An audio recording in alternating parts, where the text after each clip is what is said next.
Shontay, hi, hello, and welcome to the Female Startup Club podcast. Hi, how are you?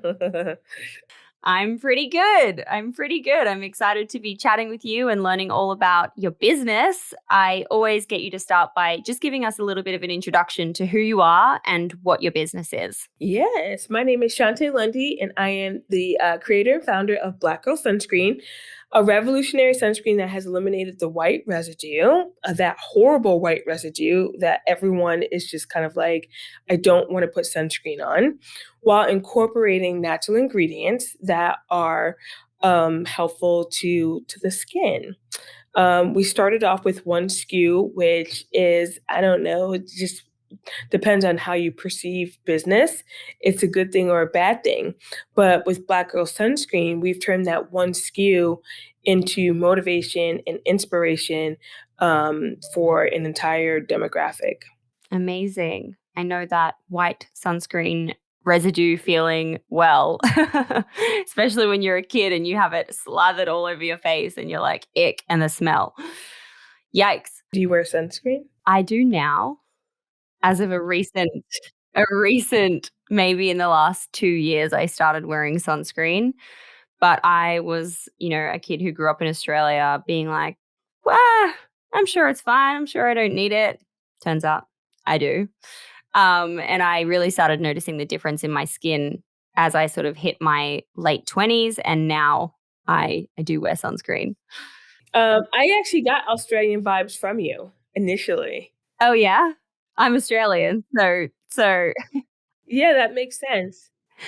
where does your entrepreneurial story start?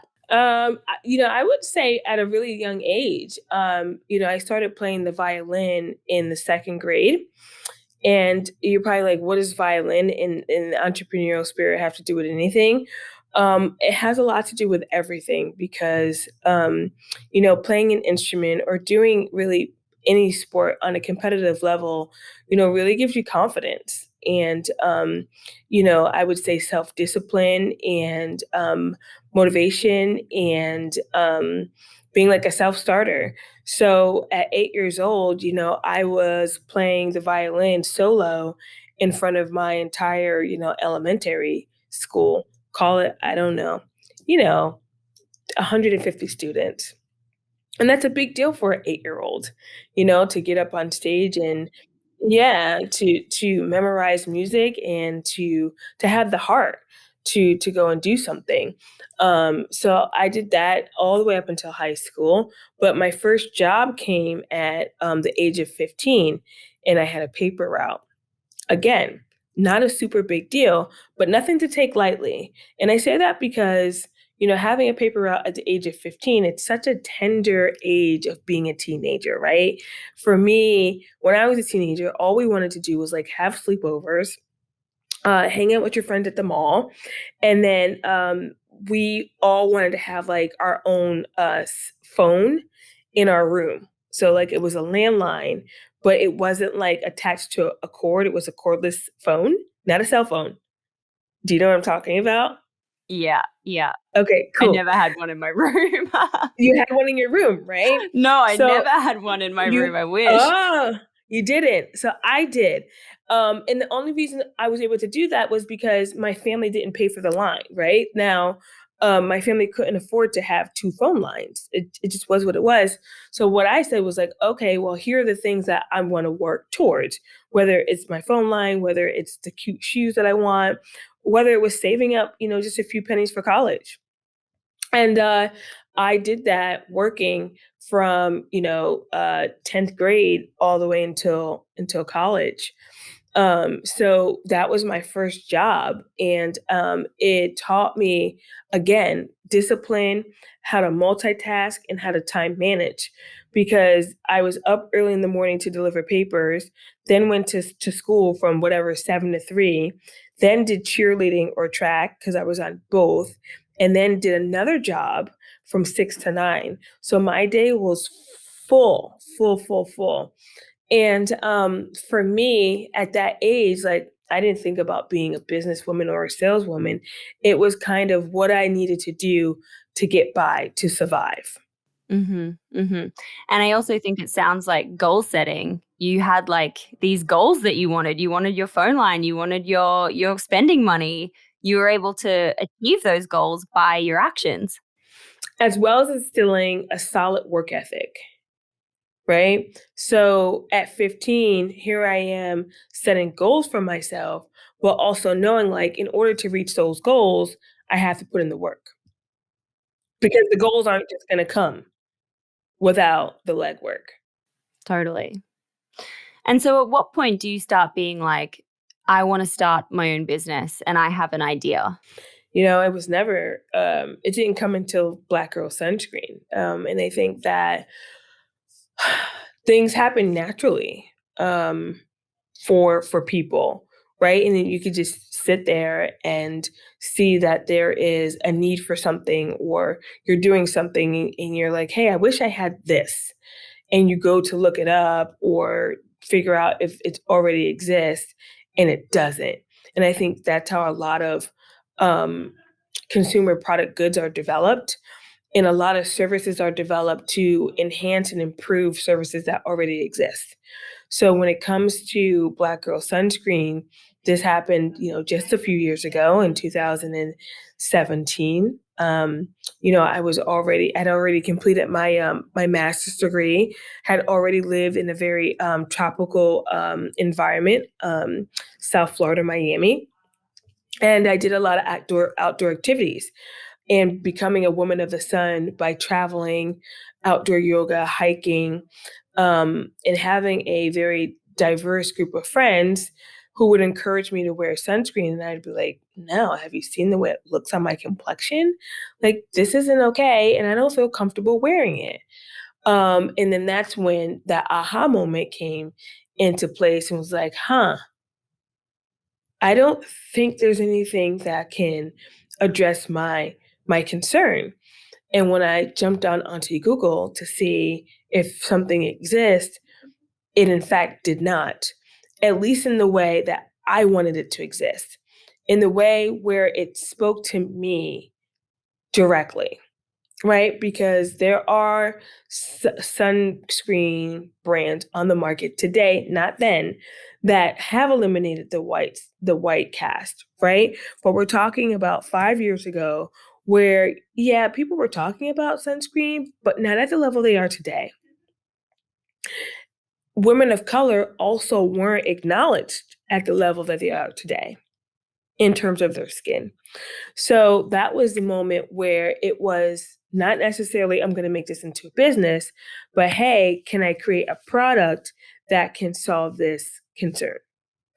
And then once, Black Girl Sunscreen was brought to market, it was, okay, so what do I do? I launched on Instagram. Black Girl Sunscreen launched on Instagram. We're proud to say that, because when you're coming from a place of not having many resources, and you kind of have to be scrappy and gritty, right?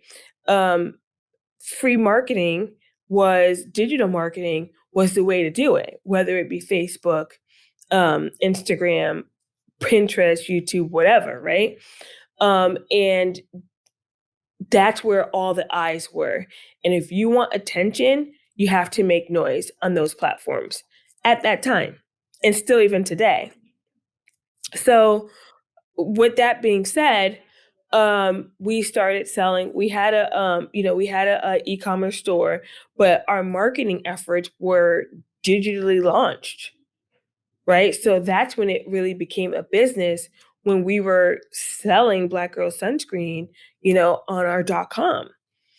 Prior to that, it was just kind of like the idea, then product, and then, is anybody else going to buy this besides my friends and family? And lots of people have. I want to go back to before the launch on Instagram to talk about the key steps to you actually getting that product, that physical product that you were ready to put on the .com and be like, "Hello world, buy my product." They were all intertwined, because I don't, everyone has a different like way of doing things, and we wanted to make sure that we had customers to purchase.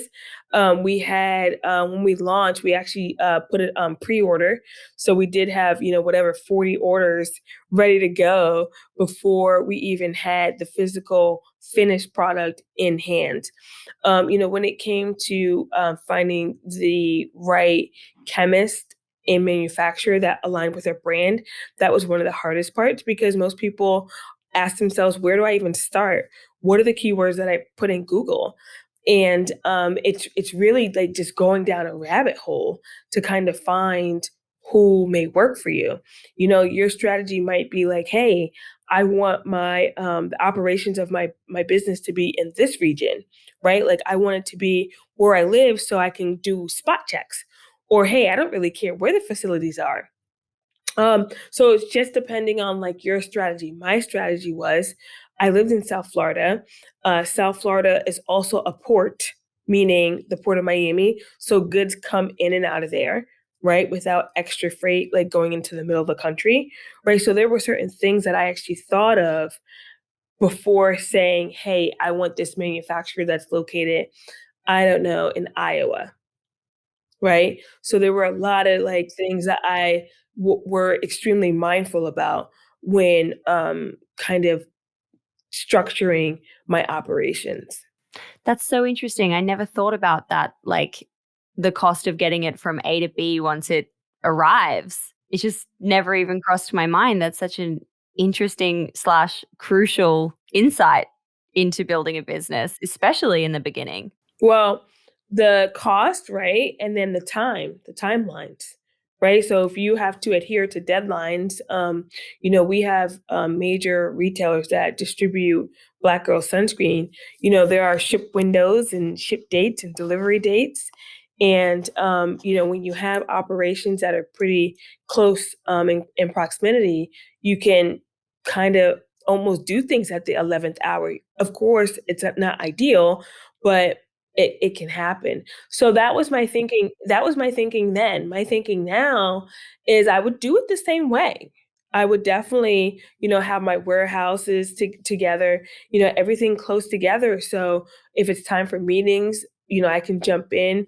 The warehouse knows the manufacturer who knows the chemist.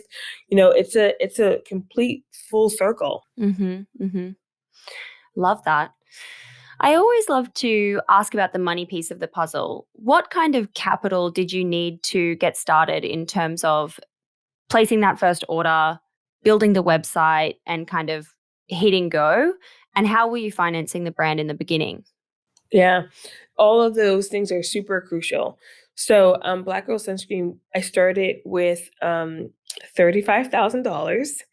And that was from the monies that I saved while working in corporate America. And you don't see many companies jumping in the sun care space because it is expensive. And expensive is relative, right? It's costly. It's costly because there are several testings that go into your products. The minimum orders, the minimum quantity for an order is higher than it would be for, I don't know, maybe like a sweater or a piece of jewelry, right? Um, and then the timeline, do you have the patience to wait for testings to be complete? And if the testing doesn't come back right, do you have that stamina and kind of like mindset to say, okay, we're going to do this again, right? So I would say from that standpoint that it's challenging, and even with the capital that I had at that time, it still wasn't really adequate. Um, and this is all in hindsight. I did what I had to do, right? But if you want to scale your business, you will eventually need more than whatever you invest, right? Because it can just continues to grow. Um, One of the things that I prioritized while starting Black Girl Sunscreen was definitely having a website because, in my mind, how was a consumer going to purchase, right? Like, I didn't want to just say, like, oh, we're on, I don't know, Facebook Marketplace. You can buy through there. Or, I wanted it to feel legit. Like you're going to get an invoice, you're going to get a tracking number, you're going to get a package from us with a handwritten note.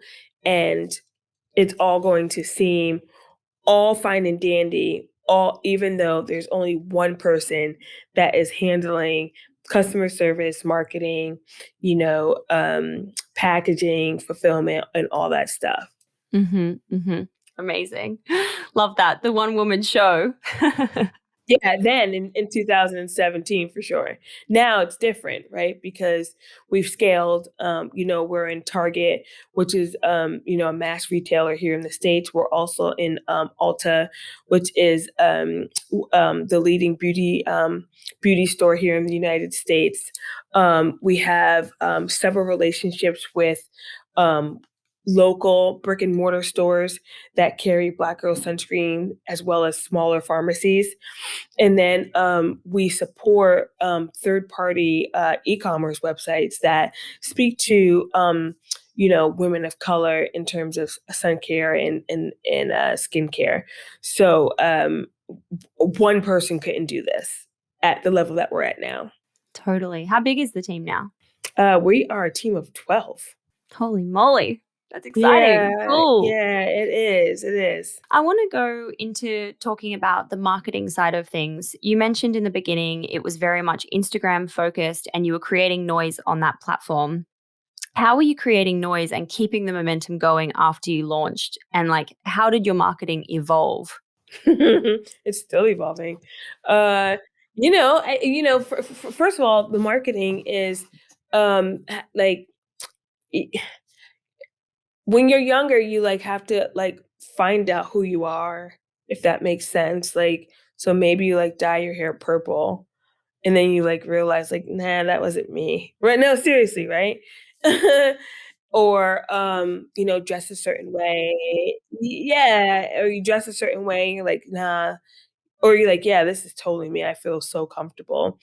And that's what Black Girl Sunscreen we had to do was really understand who we were, what our voice sounded like, and what we were perceived as in our community.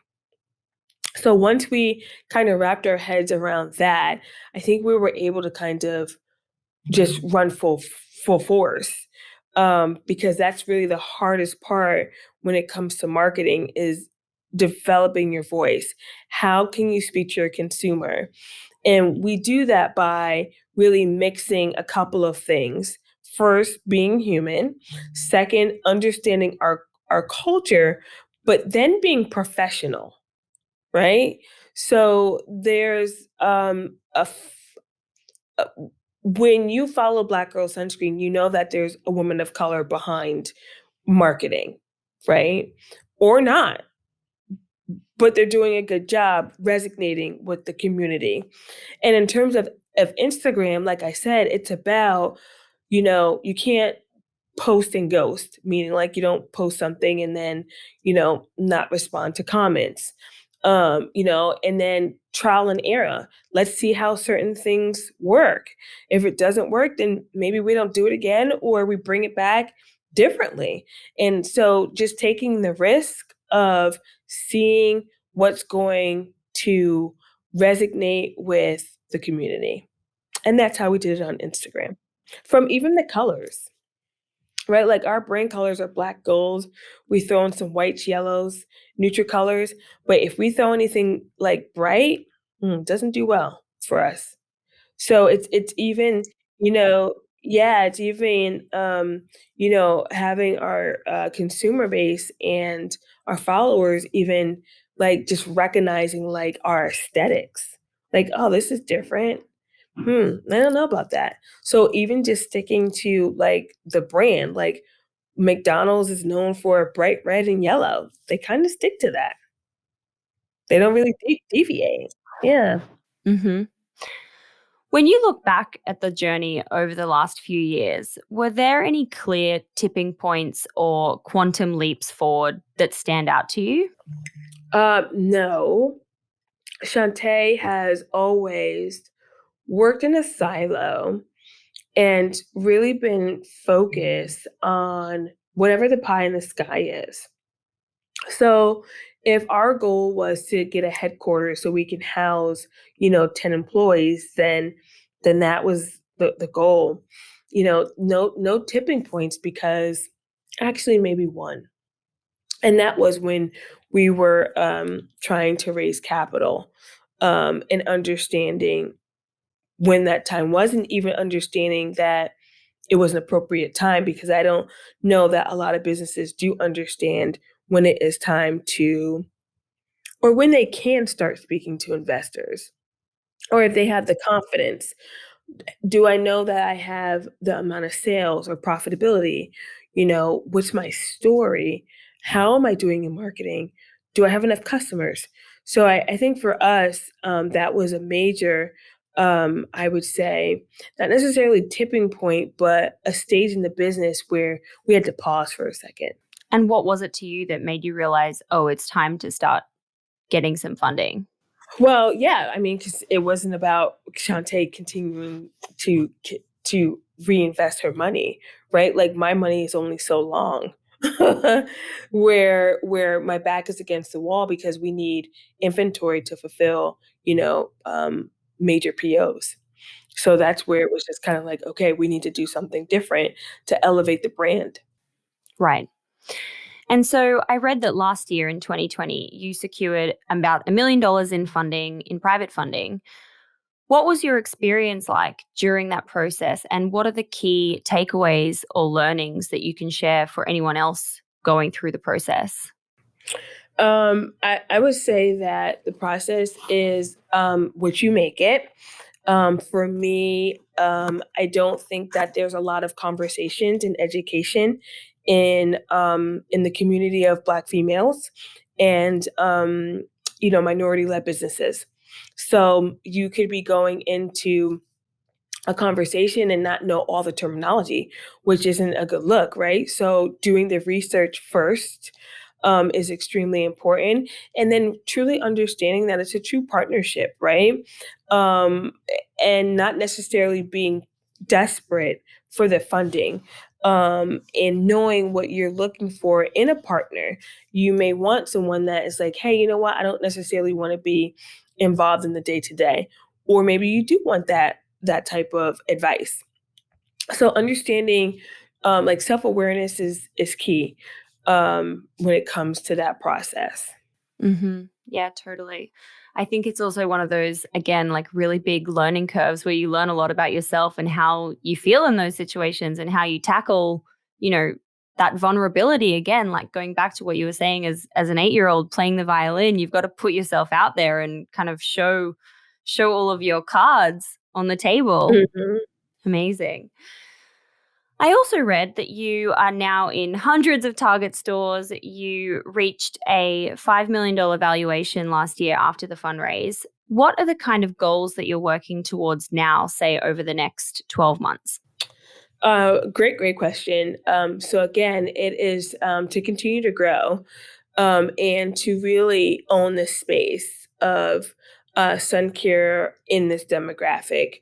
One of the hardest things is changing the narrative and the perception around sun care and sun safety. And this is amongst all people, because even, I asked you earlier, do you wear sunscreen? You said, well, now I do, right? So it's not just an issue of Black people or brown people not wearing sun care products. It's really all people, because what is that? What's that message around sunscreen? Are we remembering it in our daily kind of behaviors and movements? So, our goals within the next year is just to continue to start the conversation, although it may be difficult, continue the conversation and make sure that there's visibility around sun safety, regardless if somebody is wearing Black girl sunscreen or not. We are an option. Um, we are an alternative. Just like when you go into the grocery store, there are 25 bags of potato chips on the shelves. You're going to pick one or two, right? They're all an option. And that's what Black Girl Sunscreen is here to say, like, we are an option, but we want you to wear it. And how do you educate the consumer and the wider kind of audience with that message? Yeah, love this question too. So, post or pre pandemic, Shantae and staff were doing a lot of events, in person, expos, We have a PR team that is constantly, having Black Girl Sunscreen kind of circulate with the message of sun safety. We also believe that education starts with the youth. So we've done we've had conversations at local elementary schools and middle schools. So that was pre-pandemic. During the pandemic, everything transitioned to virtual. So many conversations still being had on virtual platforms. Uh, and now, currently, we're still in the middle of it, but we're still just being very visible. And it's just continuing the conversation, partnering with, cancer societies, melanoma organizations, and just making sure that we are as visible as possible. And then when you have, such a strong following, they serve our I would say our consumers, our followers serve as advocates as well, right? Because the biggest marketing piece is word of mouth referrals. People telling their friends, their families, um, their loved ones, whoever, hey, you should be wearing sunscreen, right? And this is why you should be wearing sunscreen. And they're literally regurgitating everything that we say. So that's just on the conversation piece. On the digital piece, we penetrate it like no other. Our messaging is very direct, very salacious, and so to the point where you can't miss it, right? And then we have some out of home marketing, meaning we have billboards, we do radio ads, lots of podcasting. Like we're having this conversation right now. I appreciate the time and the conversation, right? But this is how we get the education of sun safety just kind of like circulating. Circulating on all the different platforms, all the different mediums. Love it. Loved the billboard, by the way. I saw the pictures on your Instagram and it looks so cool. So big. Must have been a thrilling moment. Yeah, I mean it's kind of like one of those things like, okay, I'll get there, right? And patience during this journey is everything because you will probably not be able to afford a billboard day 1, day 2, month 1, month 12. But now that's something that like, okay, we're going to do this. So Skin Cancer Awareness Month is just a couple weeks away. We have some more billboards popping up to bring awareness on sun safety during the month of May.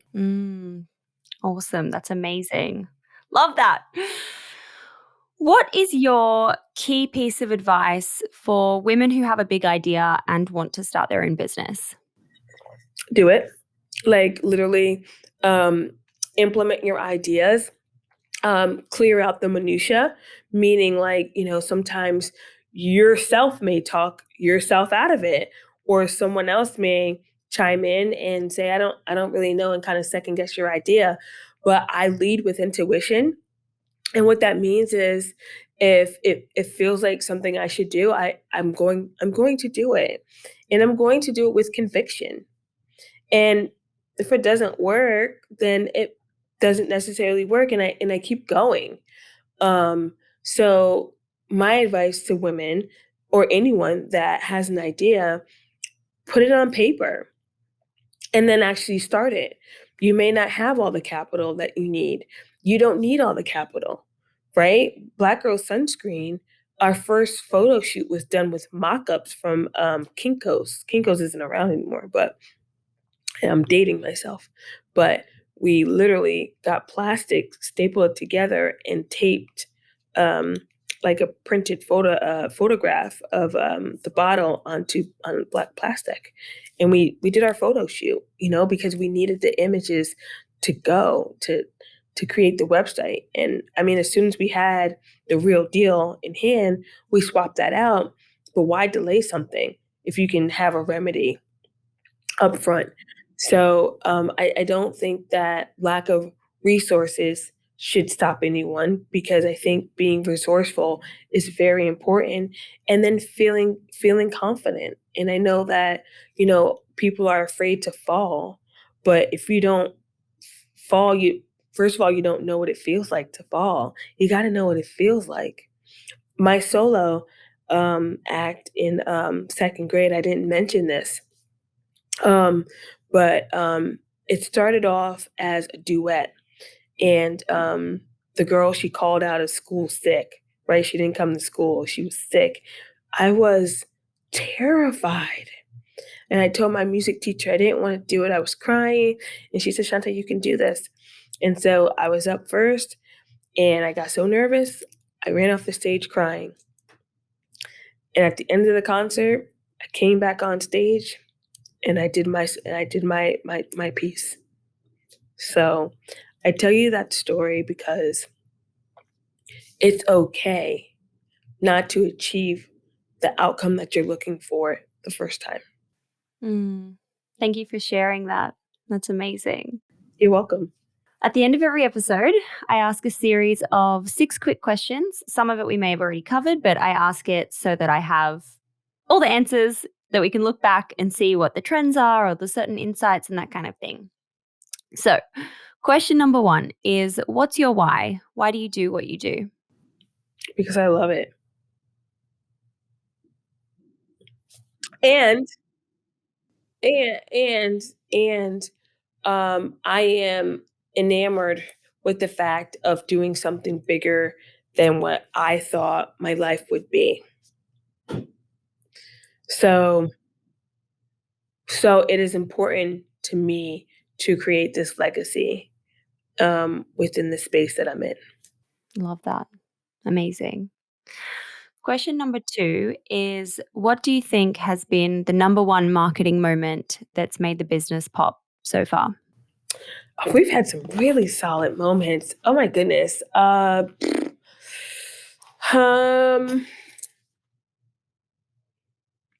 I said, we are, marketing is at the forefront of our business, and I feel like we're really strong. I think that it could go back to, I want to think like pre BLM. I think we just had a strong marketing presence. I mean, just from saying like, don't be ashy, wear black girl sunscreen, like something like that.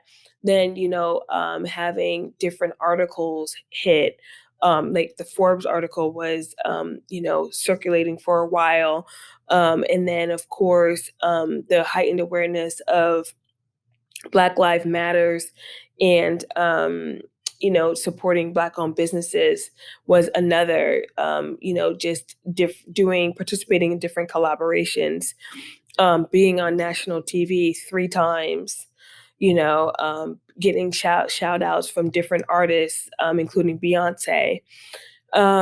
This morning we were on the Today Show. Yeah, so, there's not like one particular it's not one particular moment for Black Girl Sunscreen. It is a culmination of things that have really helped, propel and really make the brand consistent. Mm-hmm. I can't believe Beyonce. That's so cool. What a moment. Oh my gosh. Yeah, it is. Question number 3 is, where do you hang out to get smarter? What do you read or listen to or subscribe to that is worth shouting about? Ooh, she said to get smarter. That's good. Whew, to get smarter, because that shit is like, well, who do you think is even smart to listen to them, right? Um, right? Like, so, I have some books that I haven't really had the opportunity to read because I like to read like on planes. I will watch CNN, and this is only to hear different perspectives. But typically for me, getting smarter has just been in university. I have my undergrad master's and was enrolled in a doctoral program. And I feel like that, coupled with my life experiences and my education, has allowed me just to have a certain level of intelligence. I engage in conversations that are difficult, but also enlightening. So there's not one thing that I can attribute to, my continuing kind of search for knowledge. It is around me every single day. Love it. Question number 4 is, what are your AM or PM rituals and habits that keep you feeling happy and motivated and successful? Yeah, so I don't know if they keep me happy, motivated, and successful, but because each day is so different, and I have to say that they're not always happy days or motivating days. They could be really hard days, and I do it because of that why, right? Like, hey, Shantae, you have to finish the job regardless of how you feel. So sometimes for me to unpack everything, it might just be a phone call to a fellow brand founder that we kind of share either similar or different sentiments on what's happening or not happening. Just talking sometimes 10 minutes on the phone from my drive from work to home is enough. Again, I'm a self-starter, I'm self-motivated, so there's not one particular thing that I'm just kind of like, yes, this is my go-to to recharge. I have a goal and I'm really determined to reach that goal. Mhm. Question number 5 is, if you only had $1,000 left in the business bank account, where would you spend it? I would try to spend it on getting more money because the first thing that comes to mind is how will we meet payroll? $1,000 is not enough at all. So how can I, you know, um, oof, multiply this $1,000 by 10 by 20? That's what I would do. That's a really good question. Thank you for asking. Thank you for saying that. And question number 6, last question, is, how do you deal with failure? What's your mindset and approach when things don't go to plan? Yeah, I'm very optimistic, and I think that the word failure is not in my vocabulary. It's more of a learning experience, and how do you overcome that? And what did you learn from it? And how do you spin that? Like, okay, that didn't work out, so what's plan B and C? Right? I don't necessarily think of like a failure. I just think of like, okay, that didn't work. Totally. What's next? You get an F on the test, you can retake it, right? You can retake it. So the word failure, for me is not even in our building. Love it. Get it out of the building. Yeah, we're committed to excellence in everything that we do. Love that. Thank you so much for taking the time to share your experiences and your learnings about what you're building with Black Girl Sunscreen. I've loved chatting with you, and I'm so excited for everything that's to come. Thank you so much, Doone, for having me. You have a good day, and I'm glad that the UK is experiencing some warmer weather.